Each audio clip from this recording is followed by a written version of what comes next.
O'zbek adabiyotining yirik hikoyanavisti Abdulla Qahhor qalamiga mansub Sinchalak qissasi 1958-yilda yozilgan bo'lsa ham, bugungi xalq, bugungi undagi bu obrazlar bugungi kunga ham juda ham katta o'z o'rniga ega.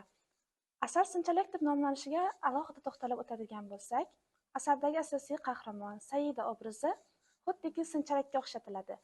Sababi Sinchalak juda nimjon, nozik qush bo'lgani bilan osmon ustimga qulab tushsa, ushlab qolaman deb oyog'ini tepaga ko'tarib yotar ekan.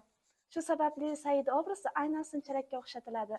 Saida ham yosh, iqtidorli, Po'latdek qattiq irodali bo'lganligi sababli butun kolxoz hayotini o'zgartirib yuboradi. Kolxoz raisi o'ziga bino qo'ygan, juda ham obro'li shaxs bo'lgan Qalandarovning barcha kirdikorlarini fosh qiladi va unga qarshi chiqadi. Natijada Saida juda ham katta yangiliklarni olib kiradi.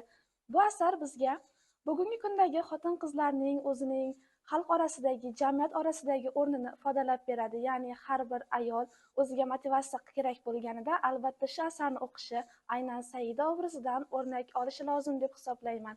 Va bugungi kundagi har bir yosh qizlar qaysidir bir hayotda qiyinchilikka erishganda albatta shu asarni o'qishi lozim.